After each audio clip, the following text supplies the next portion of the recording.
So I've been meaning to do this for a couple of weeks now, and simply because there's been so many people in the Facebook group that don't understand that calories in, calories out never was a good idea. It didn't make any sense from a scientific standpoint, and just it only works if you don't bother to think or understand complex issues. It's not that simple because all calories are not committed equally. It's like saying you take a 90-year-old man, which we're going to count as one human, and we're going to take a 22-year-old buff farm boy that works 10, 12 hours a day, and you're going to tell me what the energy is going to be produced by both of them, or how much work can be done by both of them and efficiently.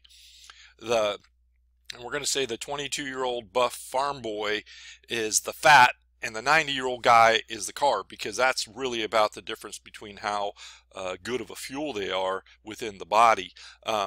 So if we count them equally, it leaves out all the rest of their ability to do work and everything else. So it's just a stupid and asinine argument for people that don't bother to think. Okay, I just want to put that there and make sure that we understand where I'm coming from on this, okay? Because I'm just sick of it. Stupid people cause most of the problems in the world, and or if they're willfully ignorant. So this. I put a link to this book. It's called The Smart Science of Slim. I suggest you buy it if you want to. But this is a part of the free version that you can find online, and it's been on the website Intermittent Fasting and Keto Quick Start Guide for almost 2.5 years. Although apparently nobody friggin' reads it. Okay, and these are some of the people that I follow, and I'm actually working with the Irish Heart Disease Association and Ivor Cummings on getting the scientific information out there. It's become one of my causes. But if you want to forget the experts online, just forget about the YouTubers and those guys, okay? The guys that regurgitate the information. If you want to get some good stuff, go read Dr. Volick's study. Go read Samantha's study. Go read Green's study. Go read Sondike's study, okay? This is hardcore information on this stuff. And this one in particular, Sondike's study, is really pretty good. People in the Eat More High Quality Food group ate a total of 65,000 more calories and lost 141% more weight. Okay, so the science behind all this stuff was put to bed years and years and years ago, and yet it's still out there. And what happens is, in Weight Watchers or some of these other ones, they prey upon the people's ignorance and not bother to engage their brains. And, oh, if you reduce your calories, you're gonna lose weight. You friggin' won't. If you do that, you will not lose weight unless you take into account what you're eating. And you don't even need to do that. And the Mayo Clinic is one that really kind of set the standards for a lot of people, because it has name recognition. But in this one, they fed people 1,000 extra calories per day. Okay, and for 8 weeks, a total of 56,000 calories. Everyone gained 16 pounds, right? That's what the equivalent is. 56,000 calories is equal to 16 pounds of supposed extra weight here. But guess what? They didn't gain 16 pounds at all. And I had this number in my head here. Let me give me 2 seconds to. Yep. So basically, 1 pound is equal to 3,500 calories. What really happened was, now in this diet, they ate higher fat content, and it was, well, no, this was the normal diet. Okay. So, and you need to go read the research by Dr. Lyon Medical Journal report. Food in excess of immediate requirements can easily be disposed of, being burned up or dissipated as heat.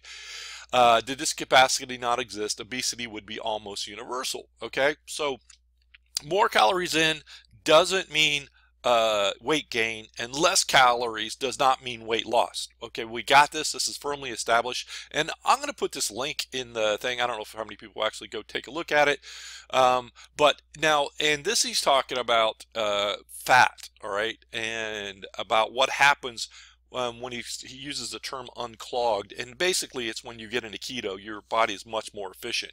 And in this one, total daily response, In the clogged one, where you're eating a normal high carb diet, you burned actually 170 fewer less calories, and they decreased it by 100 calories. So you have a net gain of 70 calories when you cut out 100 calories in your diet when you're eating normal. Okay, when you go with keto, they added 360 calories per day, which is significant. It's over 10% for most people.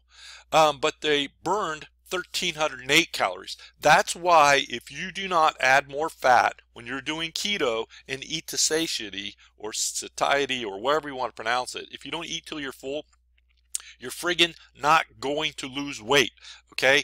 Check this out for yourself. Engage your brain. It's all here. It's free. And if you really want to dig in, go Google. Spend a couple of minutes instead of watching Netflix or doing whatever you're doing, screwing off on Facebook. Go read any of these studies. I highly suggest Volek. Volek's been around for 30 years, and he's getting crotchety because he's tired of dealing with stupid people, and I don't blame him. And him and Fung, I don't know if you know, this is some back stuff. Him and Fung fight all the time about autophagy. So it's kind of interesting.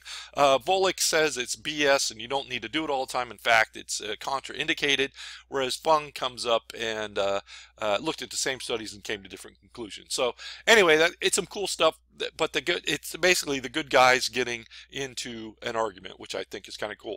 But Volek is one sharp friggin' cookie, man. I check anything else you got out. I'm going to put the link in here. Next time someone tells you to lose calories in, calories out, or reduce your calorie intake, tell them to shove it up their wazoo, because they don't know what they're talking about. Now, that does not mean that once you, they have a basic minimum intake for calories. It's all precipitated on the fact that they're non-keto. Okay, all the stuff is there. And point in fact, if you actually, as long as your BMI for the most part may actually increase with keto, or depending on what you're doing, decrease, and you can actually burn more calories that way. It's a complicated setup, but your BMI once you're on keto will be different from carbs because things burn more efficiently.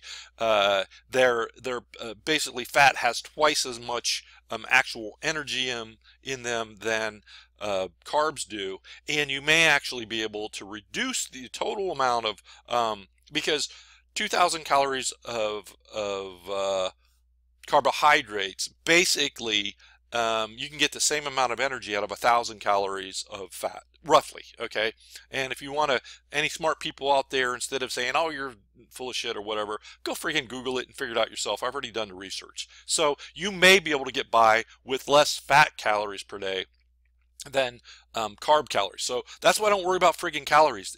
They're an erroneous way to measure anything to do with keto. Okay, honestly, they friggin' don't matter. Like I said, it's if any of you pilots out there, you can run planes on regular fuel, okay, automobile fuel. There's some that are made out of it. But if you run high test or nav fuel, which is 101, 110 octane and higher, depending on your fuel cert, if you're running rich, it can be 130 octane. You would never be able to climb and get the performance out of it. And honestly, just a historical tidbit, America won the fight, helped win the war because they figured out how to make high octane gas to get better performance out of the airplanes, and that helped win World War II. So anyway, all calories are not created equal, just like all people aren't created equal as far as what work they do, how well they think, so anyway, this is a great piece of info if you want to find out what's going on. And they did a study at Harvard at 67,000 people. You will never find this stuff out there unless you absolutely dive into about page 40 on Google. Okay, so anyway, that's it. We'll talk to you later, and make sure that you sign up for the subscription and the newsletter on either intermittent fasting and keto, or eat fat and get skinny. Okay, we've already seen that Facebook is they've already censored some of the replies back on some of this stuff, and they're slowly but surely, and even YouTube is wiping out anything to do with controversial subjects. Okay, it's getting really bad, and I probably shouldn't even be saying this, but it's true. If you see the keto site on FB disappear one day, you'll know what happened. All right, thanks a bunch. We'll talk to you later. Bye bye.